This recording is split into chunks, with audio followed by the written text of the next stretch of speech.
Señor nos bendiga y lo haga como Él sabe hacerlo, de manera extraordinaria. En esta hora, Padre amado, nos presentamos ante ti. Oramos por este pueblo que tiene deseo de escuchar tu palabra, Señor. Y oramos por este vaso que tú has seleccionado para que porte tu palabra. Espíritu Santo de Dios, pongamos mar adentro, que tu palabra corra y sea glorificada, transformando mi vida y la vida de mis hermanos. Enseñoréate, Dios, de nuestros sentidos, que podamos disponer todo nuestro ser para inquirir en tu palabra, Señor, y obedecerla. En el nombre de Jesús. Amén, amén, amén. Es una noche especial, un miércoles. Y los miércoles uno se va más temprano, ¿verdad que sí? O sea que la fama de largo no la sufran hoy. Voy a hablar bastante corto. Quiero iniciar con una fábula. Las fábulas son especies como de parábola. Las fábulas se utilizan para traer una verdad que es un poquito más complicada, ponerla como más sencilla. Y esta fábula está en un libro que se llama, la fábula se llama El pez que no quiso evolucionar. Es de Paco Moro, un autor español, que él escribe una serie de cuentos que se usan mucho para análisis en el área de administración y de gestión. Este cuento, El pez que no quiso evolucionar, es protagonizado por una tortuga que ella había vivido en una laguna, en una marisma por mucho tiempo, con un grupo de especies que cohabitaban con ella en la marisma. Entienda la laguna, el concepto.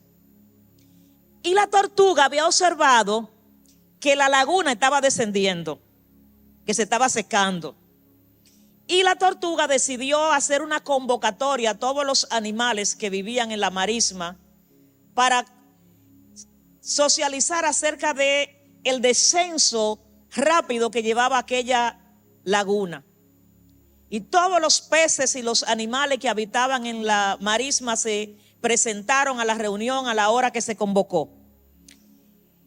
La tortuga preside la reunión y le dice a los peces y a los demás animales que se presentaron: ustedes han observado que el lugar que ha sido nuestro hábitat por mucho tiempo se está secando. Gradualmente se ha ido bajando. Y la tortuga le dice: yo he marcado el nivel de las aguas y día a día voy midiendo y me doy cuenta que la laguna tiene menos del 50% de las aguas que normalmente tenía. Así que le presento un plan. Todos prestaron atención para ver el plan que la tortuga le iba a llevar. Y la tortuga le dice: yo le propongo que cada día, cada uno de nosotros tratemos de vivir 1 minuto fuera del agua. Solo 1 minuto fuera del agua, cada día.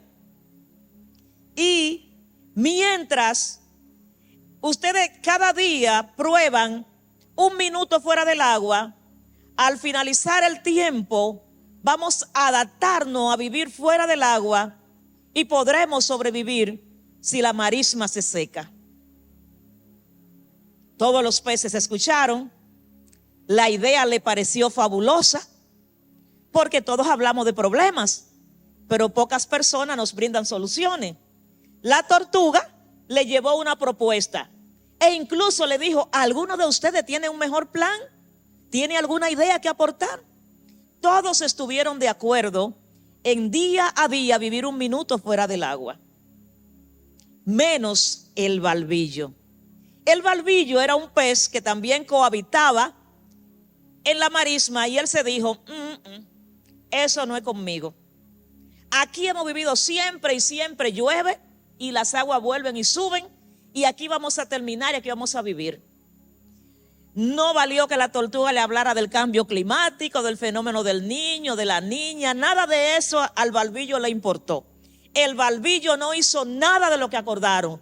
Todos los peces cada día trataron de vivir un minuto sin estar dentro del agua, un minuto sin respirar como hacen los peces y las especies acuáticas por las brácteas, sino que estuvieron fuera del agua y respiraron por sus fosas nasales.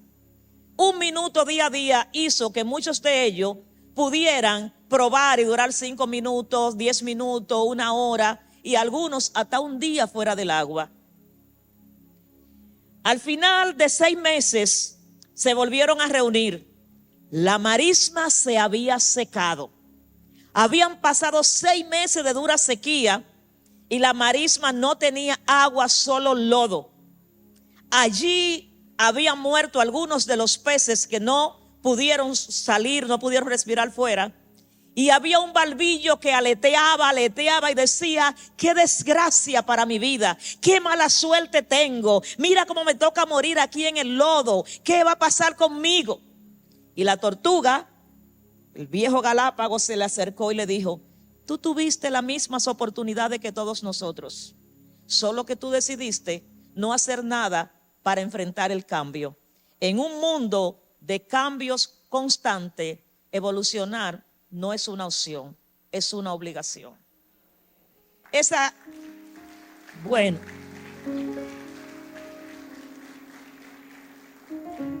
ojalá que pudiéramos llevarlo así al cambio que debemos nosotros de hacer, pero el cambio que refería la pastora Karina cuando decía, mencionando al profeta Jeremías: paraos en los caminos y preguntad por la senda antigua, cuál sea el camino que el Señor ha trazado, y caminar por él.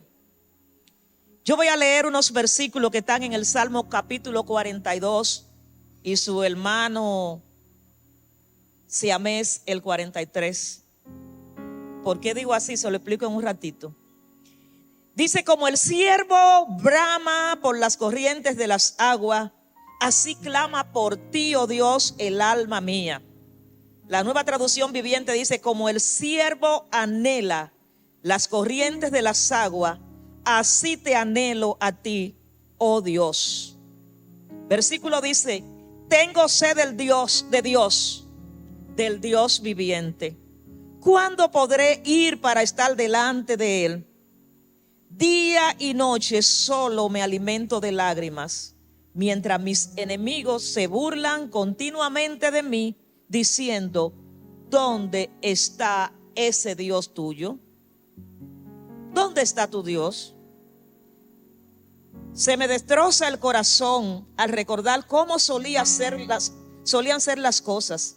Yo caminaba entre la multitud de adoradores, encabezaba una gran procesión hacia la casa de Dios, cantando de alegría y dando gracias en medio del sonido de la gran celebración. ¿Por qué estoy desanimado? ¿Por qué estoy tan triste en mi corazón? Pondré mi esperanza en Dios, nuevamente lo alabaré. Mi Salvador y mi Dios. Ahora estoy profundamente desalentado, pero me recordaré de ti, aún desde lo lejano del monte de Hermón, donde nace el Jordán, desde la tierra del monte de Mizar. Oigo el tumulto de los embravecidos mares, mientras me arrasan tus olas y las crecientes mareas. Pero cada día, diga conmigo, pero cada día el Señor derrama su amor inagotable sobre mí. Y todas las noches entono cánticos y oro al Dios que me da vida.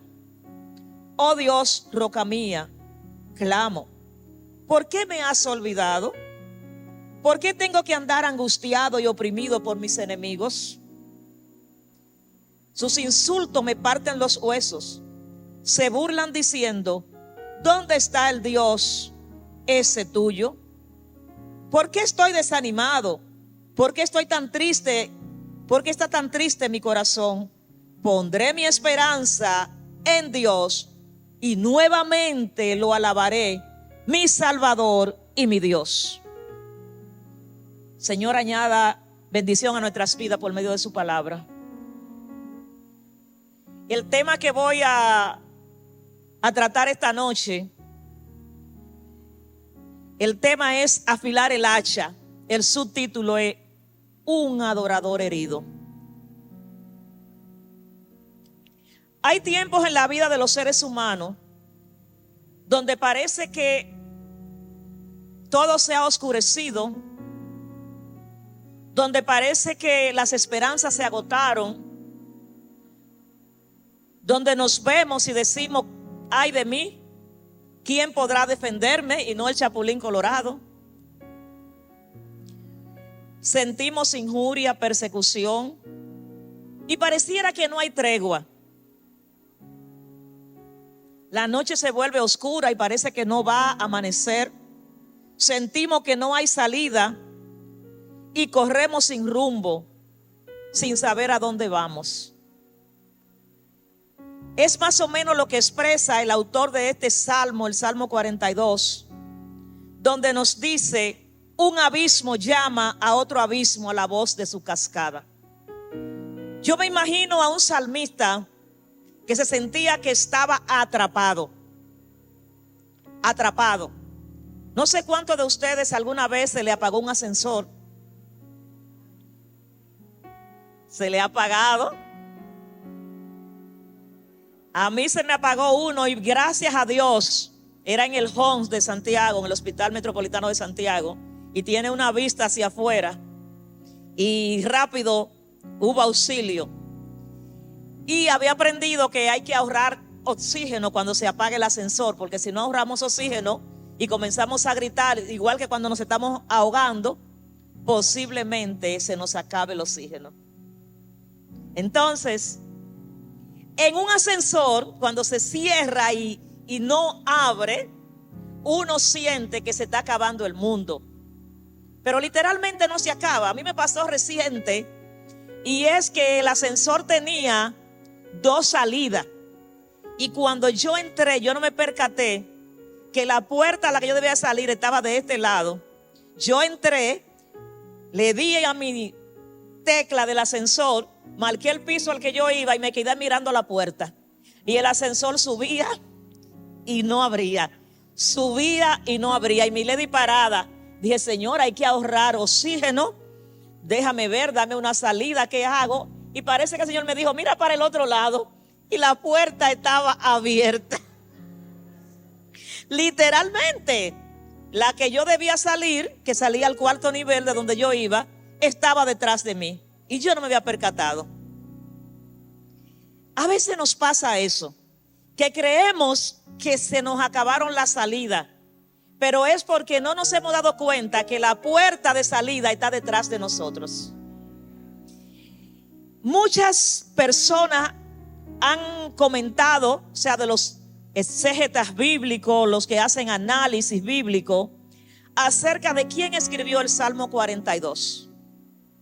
Porque el mismo Salmo, en el versículo 0, por así decirlo, dice a los hijos de Coré. Y los hijos de Coré es la descendencia de aquel Coré que se abrió la tierra y se lo tragó al murmurar contra Moisés. Y esos muchachos, los que quedaron vivos, de lo que refiere la Biblia, que de los que maman, perfeccionaste la alabanza, crecieron y se convirtieron en levitas, porque así era su padre. Y han dicho que el salmo lo escribieron los hijos de Coré, y es lo que dice el encabezado. Sin embargo, muchos comentaristas están de acuerdo con eso, otros no, y yo tampoco, porque el salmo está escrito en primera persona, no está escrito en plural, donde estuvieran hablando, está en singular y en primera persona, donde están hablando varios, salvo que uno de ellos escribiera una parte y otro la otra, y cada uno hiciera su declaración. Pero ese caso no es el que nos ocupa, porque no vine a hacer un análisis exegético de eso, sino que quiero que veamos que cualquiera de los salmistas que estuviera escribiendo, lo que declara es que había estado en un momento de gran angustia, de sequía espiritual. Por eso hablo de un adorador herido.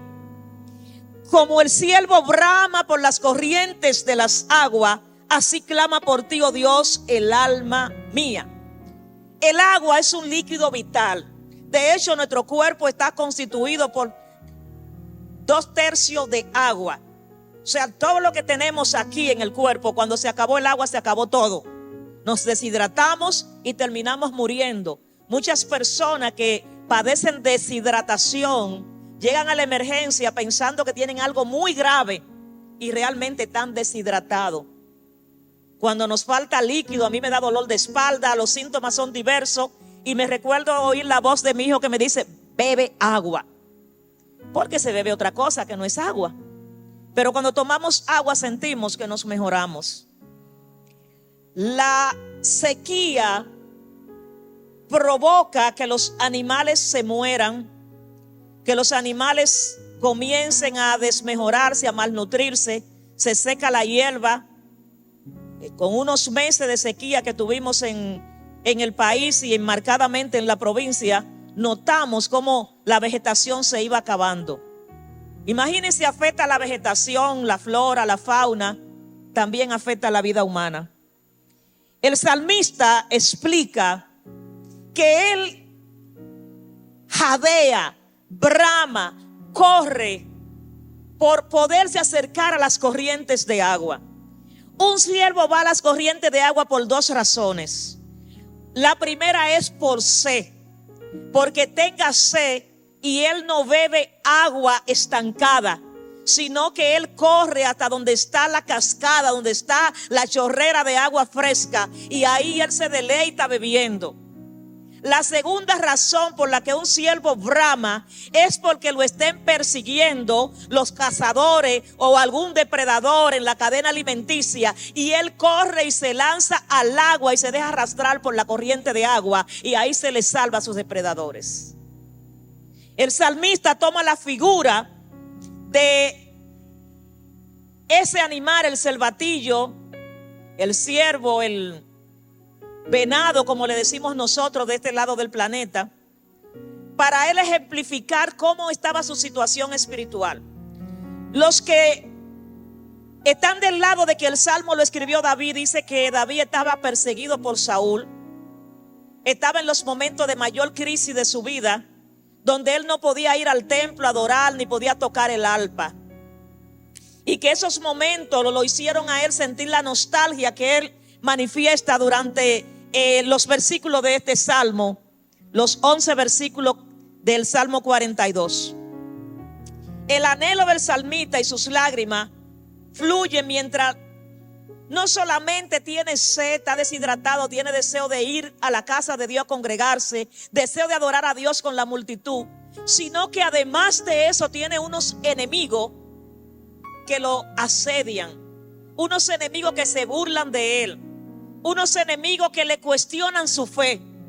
O sea, no solo está en prueba, sino que hay alguien ahora que encima de tu prueba te dice que si tú eres cristiano, que si tú tienes fe. Escuché una vez a un gran hombre de Dios decir que en una de nuestras campañas evangelísticas, de esas que se dan en las calles, que es un recurso que muchas congregaciones utilizan para predicar, y hay personas que tienen ese ministerio e iglesia, que esa es su manera en lo que ellos predican y atraen personas al Señor. Y este hermano decía que en una de esas campañas donde se anunciaba salvación y milagros, que eran los temas que siempre se resaltaban en una campaña evangelística, a una señora que tenía cáncer la invitaron a esa campaña y le dijeron que fuera la campaña que el Señor la sanaba. Pero cuando la campaña terminó, la hermana tenía el mismo diagnóstico y el mismo dolor. Pero esa hermana llegó a la campaña con cáncer, pero se fue con cáncer, con incredulidad y con falta de fe. Porque como ella no fue sanada, y se paró de la silla donde ella estaba postrada por el desgaste físico que había padecido por la enfermedad. Entonces los hermanos le dijeron: es que tú no tienes fe, es que tú eres incrédula. Y hasta algunos dijeron: cuidado si tú tienes un altar por ahí, cuidado si tú sirves a los demonios. Resulta que a veces hay una crisis espiritual que está atravesando un creyente, y lo que nos acercamos, que con amigos así no se necesita enemigo literalmente, nos acercamos a decirle: ¿y dónde está el Dios que tú le has servido? Es que tú has sido infiel, es que tú no le has servido a Dios. El salmista dice: mientras cada día me afrentan diciéndome ¿dónde está tu Dios? El salmista comienza a tener una especie de nostalgia y comienza entonces a recordar con añoranza esos momentos donde él estaba en la casa de Dios, donde él podía adorar al Señor y donde él podía llevar a la multitud, como hacen los líderes de alabanza, a un tiempo de entrega y adoración como el que podíamos experimentar ahorita. Es difícil. No he estado ahí como adoradora, pero he tenido heridas fuertes espirituales, donde he deseado que no amanezca. He estado tirada en el piso y esperando si hay algún milagro sobrenatural que haga que el piso abra una puerta y yo no pudiera estar ahí. Estuve ahí en un momento.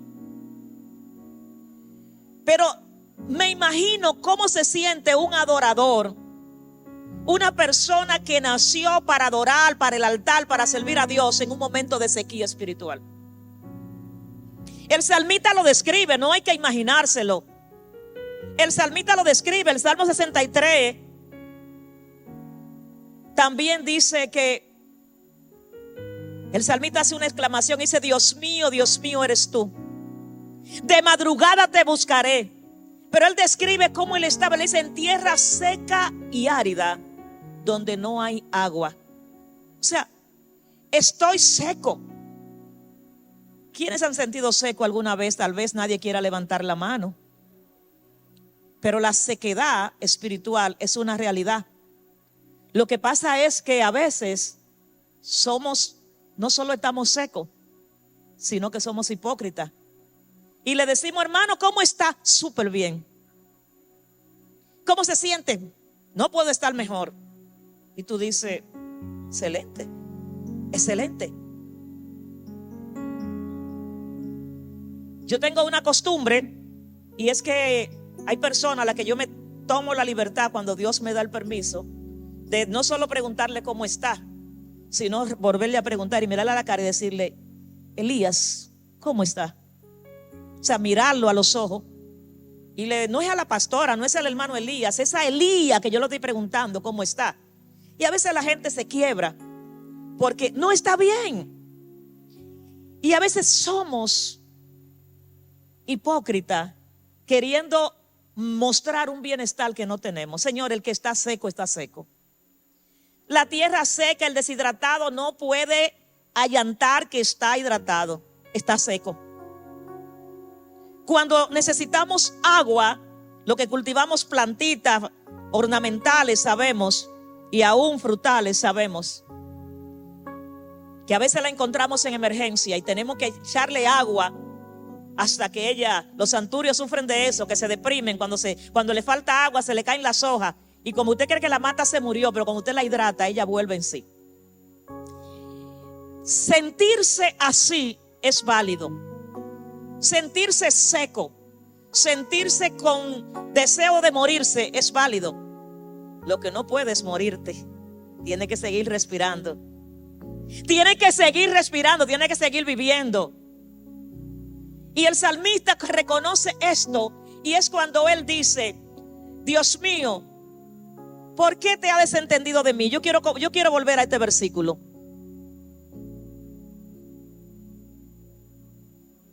Estoy en el Salmo 42. Y él dice, el versículo 3: día y noche solo las lágrimas me alimentan. O sea, no comía. Estaba triste, estaba turbado, estaba en angustia, no comía. Estaba depresivo también. Y él dice: mientras mis enemigos se burlan continuamente diciendo, ¿dónde está tu Dios? Se me destroza el corazón a recordar. Y esa nostalgia de poder nosotros recordar es válida. Pero ¿sabe qué? No podemos vivir de un pasado. No podemos vivir la vida completa de las experiencias espirituales que tuvimos ayer. Porque las experiencias espirituales de ayer se quedaron allá. Nos fortalecieron. Nos llevaron al lugar donde estamos. Pero para seguir adelante necesitamos más. Para seguir adelante necesitamos más. David, o quien fuera que escribiera el Salmo 42, dice: cómo yo fui con la multitud, cómo yo la conducía, o sea, yo la guiaba, yo la dirigía hasta la casa de Dios. Al templo había unos salmos que le decían los salmos de la subida, porque el pueblo subía entonando y caminando hacia subir cada escalón hasta llegar al templo y allí rendirse y adorar a Dios. Y el salmista que escribe aquí está hablando de esa experiencia donde él acompañaba a la multitud y guiaba el coro, guiaba la banda y entonaban las alabanzas y subían a adorar al Señor. Y él dice: me recuerdo de estas cosas y mi alma se deshace dentro de mí. O sea, trae tristeza. Yo vine a decirte en esta noche que aunque si está seco, necesita volver al altar. Necesita volver al altar. Y yo quiero en 5 minutos ver brevemente qué puede hacer que un adorador como el salmista caiga en una condición como esa. ¿Qué puede llevar a un hijo de Dios a sentirse en la condición en que estaba este escritor sagrado, donde él habla de que su tristeza había carcomido sus huesos? Yo no sé si ustedes saben que el diablo no ataca a Milady, no ataca a las adoradoras, no ataca a la iglesia. El diablo ataca el propósito que tú y yo portamos. El diablo puede atacar la iglesia, pero hay gente en la iglesia que no van a sentir los ataques. Una porque no era para ellos y otra porque estaban tan firmes que ellos pudieron enfrentar los ataques.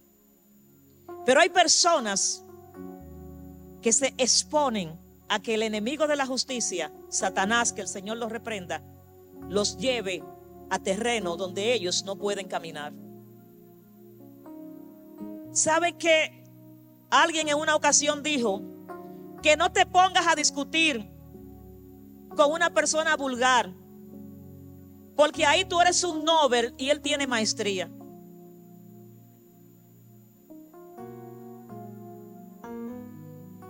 Cuando un cristiano se detiene y escucha lo que el diablo le está diciendo y lo lleva a su terreno, él perdió. Porque el diablo tiene un terreno que es movedizo y nosotros no podemos pisar en terreno movedizo. El diablo tiene un terreno que es pantanoso y tú y yo no nacimos para estar en el pantano. Entonces cuando el enemigo viene sutilmente y te dice: tú no viste que cuando... y te trae una idea de algo que pasó, pero que la tergiversación que el diablo le da a lo que pasó y hace que tú le busques lógica a eso y lo ponga en un escenario donde el que está escuchando dice: pero ¿y cuándo pasó eso? Yo no me di cuenta. Y entonces ahí en ese momento prestamos nuestros oídos al enemigo y el enemigo nos hiere.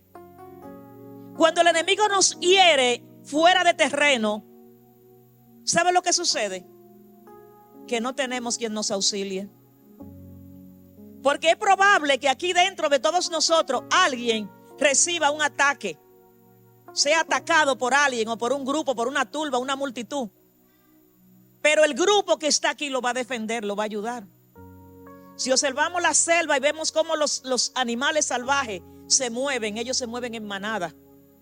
Y cuando alguien de la manada se sale, es presa fácil. Y las otras fieras que son depredadores de ellos lo observan. A veces veo esos documentales, me fascinan. Y vemos cómo muchos de ellos se salen un poco de la manada. Y al salirse de la manada, la presa que lo estaba buscando lo puede capturar. Pero mientras ellos van siguiendo la línea de su manada, ellos se defienden unos a otros y el enemigo no lo va a atacar a todos juntos, porque juntos somos invencibles. Por eso la Biblia dice que apartado de mí nada podemos hacer, dice el Señor Jesús.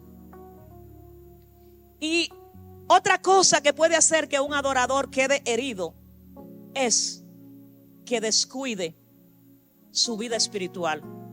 Y yo quiero que esto usted lo piense muy bien. ¿Y sabe qué? Estoy hablando de adorador, pero no estoy hablando de los que cantan y de los que tocan. Estoy hablando de nosotros, que nacimos para adorar a Dios. Dice la Biblia que nosotros fuimos creados para honra de su nombre, que nosotros fuimos diseñados para adorarle. Y si usted no lo sabía, Satanás estaba en el cielo dirigiendo la orquesta. Él era el querubín de la mañana. Él era el que adoraba. Él era el que estaba delante del trono. Y él se infectó de orgullo y dijo en su corazón: subiré al trono y seré como Dios. Cuando un adorador o un cristiano creyente se descuida y deja que el orgullo suba a él y dice: yo lo hago mejor que ese, yo lo puedo hacer mejor. Es verdad que lo puede hacer mejor. Eso es seguro, que puede hacerlo mucho mejor.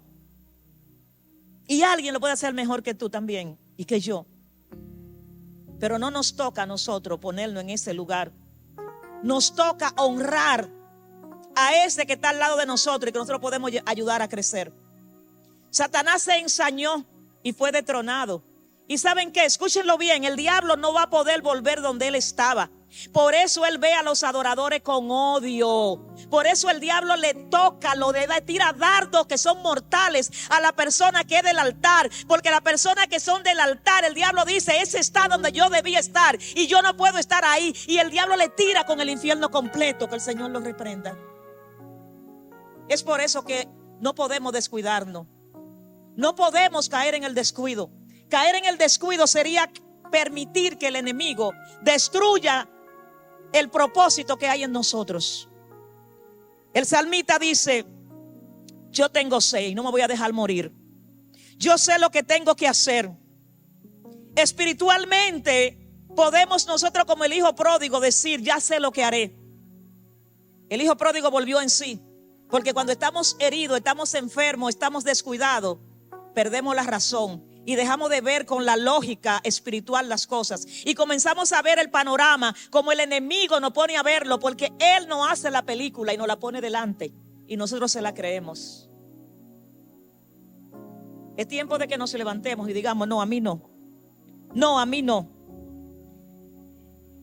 Dejar de sentirse por Dios es haber fracasado rotundamente. Cada creyente tiene que saber que día a día tiene que vivir una vida devocional y de búsqueda con Dios como si fuera el primer día. No nos graduamos de ser cristianos. Escúchalo bien. No nos graduamos. Los 6 meses, el año, los 18 años, los 40 años, los años que usted tenga. Sé que mamá Josefa tiene más que yo. No nos gradúan de ser cristianos. Ser cristiano es un estilo de vida que día a día cultivamos, que día a día nosotros nos vamos a búsqueda, que día a día nosotros empezamos a buscar nuevas maneras.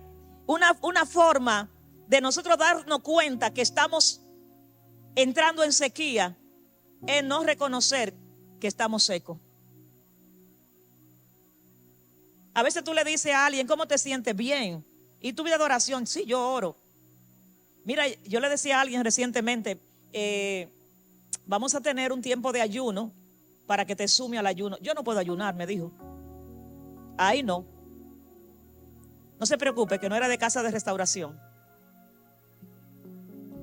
Y yo le dije: ¿sabe qué? El ayuno es una de las disciplinas que hace que tu carne se doblegue para que tenga la necesidad de depender de Dios. Y descuidarnos nos puede pasar a todos, pero quedarnos ahí puede ser la perdición total. El apóstol Pablo dice: no sea que yo, habiendo sido una lumbrera, un heraldo para muchos, yo mismo venga a ser eliminado. O sea, nosotros tenemos que cuidarnos, pero también tenemos que cuidar a nuestros hermanos. Darnos cuenta cuando un hermano o una hermana está en necesidad de que nosotros nos pongamos a orar y apoyarle. Eso que le decía concerniente a cómo nosotros podemos ser atacados. Lo tercero es el descuido. Y con esto cierro esa parte para ya hacer el cierre total. Nosotros nos descuidamos. Hay un autor de un libro que es una joya. En literatura se dice que es un bestseller porque ese es un libro que pueden pasar los años y va a ser una bibliografía actualizada. Por ejemplo, los investigadores le dicen a los tesistas, la bibliografía tiene que tener 5 años. Cuando hay un libro que es un bestseller, puede tener 100 años y sigue teniendo vigencia. Este es uno de esos, pero no tiene 100 años, es del 89.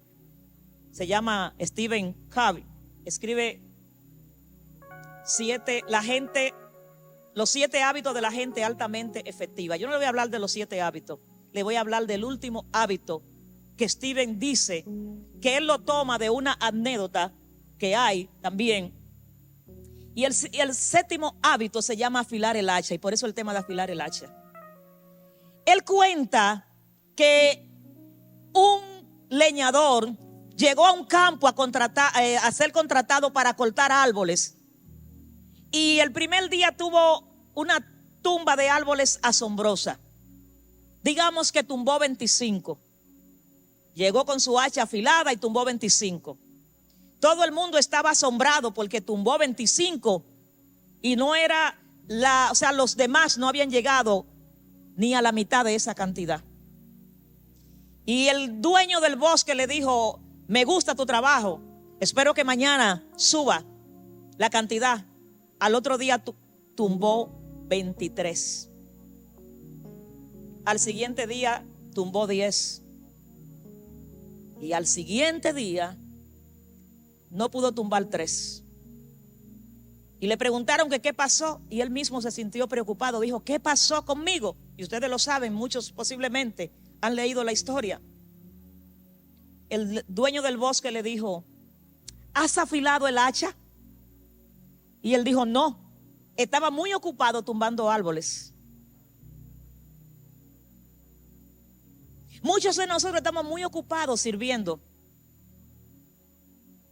predicando, cantando, adorando, y eso es bueno, pastoreando, lidereando, enseñando.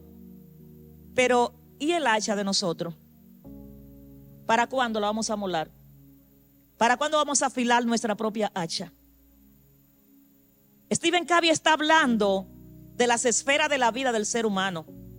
No podemos olvidarnos de nuestra esfera social, la emocional, la espiritual y la física.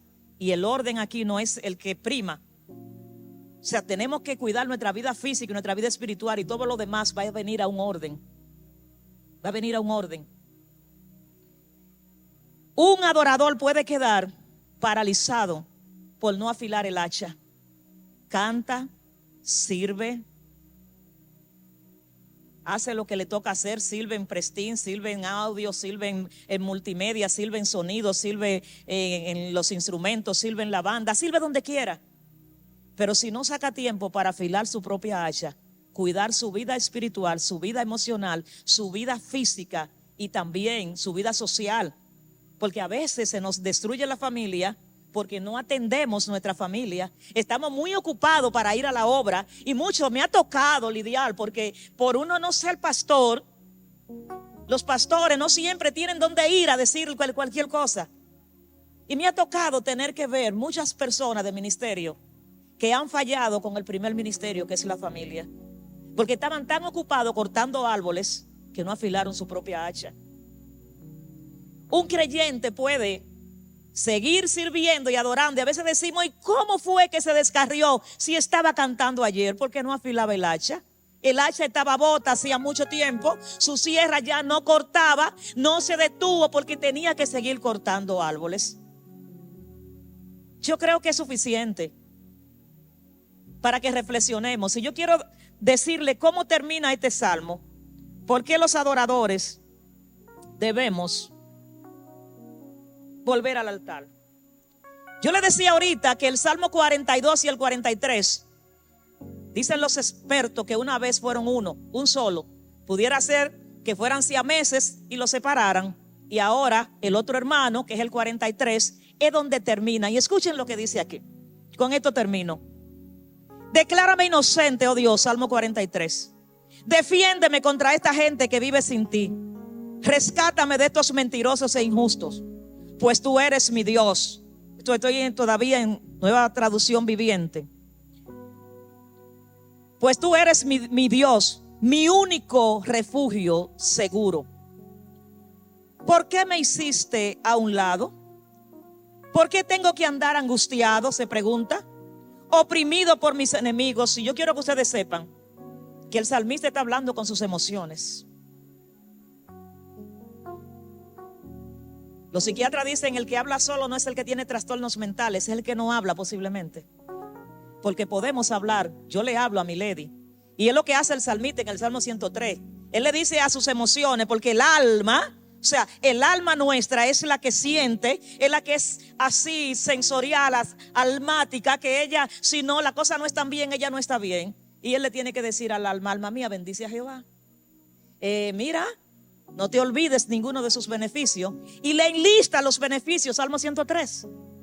Por eso no nos sorprenda que aquí él le está diciendo, se está diciendo a sí mismo: ¿por qué andaré yo enlutado? Es que él volvió en sí. Él dijo: ven acá, y yo tengo que permanecer aquí en esta sequedad. Yo tengo que permanecer estéril. Yo tengo que permanecer seco. Me tengo que morir de deshidratación. No hay otra cosa mejor. Y entonces él se pregunta y dice: ¿por qué tengo que andar angustiado, oprimido por mis enemigos? Y le dice a Dios: envía tu luz y tu verdad, que ella me guíen y que me lleven a tu monte santo. Estamos hablando, ¿verdad? Donde se afila el hacha. Y él dice: llévame a tu monte santo, al lugar donde tú vives. Allí iré a tu altar. Señores, escúchenlo ahí. Al altar de mi Dios, a la fuente de mi alegría. Te alabaré con arpa, oh Dios mío. ¿Sabe que ese adorador que estaba seco, que estaba muerto en vida, se da cuenta que él necesita volver al altar? Y como dice la canción: en el altar te conocí, en el altar de ahí no me voy a mover. Y él decide volver al altar. Y yo quiero que usted en este momento esté de pie, por favor. Voy solo a orar. Él decide volver al altar. Y él decide en este punto: ¿por qué estoy desanimado? ¿Por qué estoy tan triste en mi corazón? Pondré en Dios mi esperanza y nuevamente lo alabaré, mi Salvador y mi Dios. Así concluye el Salmo 43. Fíjense que esa es la continuación. Saber, mis hermanos, hermanas, que aunque estemos tristes y abatidos, estemos turbados, estemos angustiados, estemos secos, nos hayamos de cuidado y nuestra hacha esté bota, ya no pegamos una, ya lo que decimos no tiene la unción que teníamos antes. Eso quiere decir que tenemos que levantarnos y venir al altar. Levanta tu mano y tu corazón al Señor.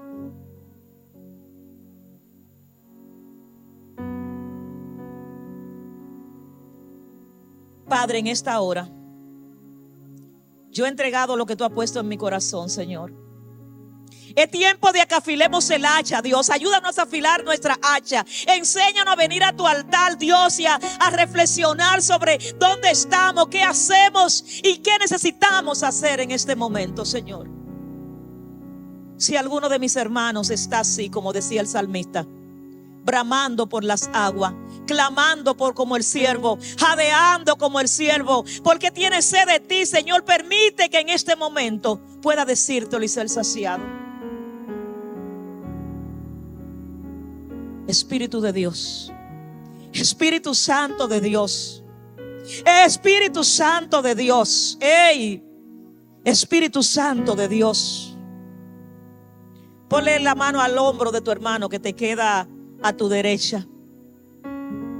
Ponle la mano en el hombro y date la libertad de decirle al Señor: llévalo a las corrientes de agua. Lleva a mi hermano a la corriente de agua. Lleva a mi hermana, a mi hermano a las corrientes de agua de tu espíritu. Llévame ahí, Señor, allí quiero estar. Porque cuando podemos ir, Señor, a tu presencia, a tu altar, nosotros podemos hacer ese encuadre entre nuestras emociones y nuestra voluntad y rendir todo a ti, Espíritu Santo, y poder ser consciente de que necesitamos día a día no esperar estar secos, sino afilar nuestra hacha, tener una vida devocional, tener una búsqueda profunda día a día, Señor, que se vuelva una cultura para nosotros, un estilo de vida, que podamos depender enteramente de ti, Señor. Enséñanos la oración como estilo de vida, Señor. Enséñanos, Dios mío, a vivir por tu palabra, que podamos atarla a nuestro cuello, que podamos escribirla en nuestras mentes, Señor, y recitarla día a día. Decir como decía el salmista: en mi corazón he guardado tus dichos para no pecar contra ti. En mi corazón he guardado tus dichos para no pecar contra ti. Señor, Casa de Restauración necesita ese encuentro contigo. Casa de Restauración necesita afilar el hacha. Casa de Restauración necesita levantarse, Señor. No importa dónde esté mi hermano o hermana que de alguna manera está en esta condición, Señor, que no se quede en la nostalgia. Que diga como el hijo pródigo: ya sé, me levantaré e iré a mi padre y le diré: Padre, he pecado contra el cielo y contra ti. Si quiere ya no me llame hijo, pero llámame. Déjame estar contigo, aunque sea como un jornalero. Si quiere, dile: Señor, ya no me interesa el micrófono. Señor, ya no me interesan los ministerios. Me interesa tú. Te quiero a ti, te anhelo a ti, Señor. ¡Ey, Espíritu Santo, tráese a esta casa! ¡Ey, tráese a esta casa, Espíritu Santo! Cambie su brazo y haga la oración ahora contrario. Toque al hermano del otro lado. Extiéndalo.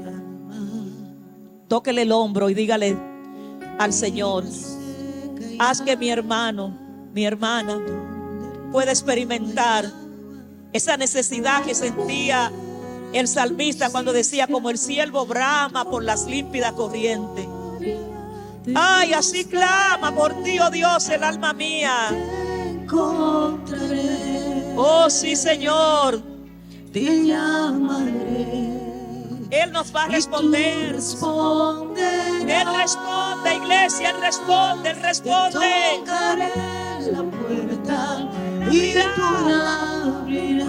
Acérquese a Él confiadamente.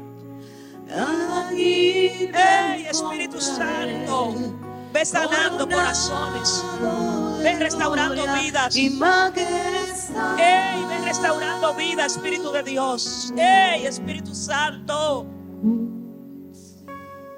Espíritu de Dios, Espíritu de Dios, Espíritu de Dios, Espíritu de Dios. Si alguien quiere que yo ore por él, si alguien quiere venir al altar y decirle: Señor, en tierra yo quiero venir al altar delante de ti a renovar mi voto contigo. Si alguno siente esa necesidad y quiere hacerlo, venga. El Espíritu de Dios se está moviendo. Él se está moviendo. Él se está moviendo. Él se está moviendo. El Espíritu de Dios se está moviendo. Él se está moviendo. Espíritu de Dios. Hey, Espíritu Santo. Espíritu Santo. Hey, hey, Espíritu Santo. La puerta y tú la abrirás. Ahí te encontraré. Hey, el Espíritu de Dios está obrando.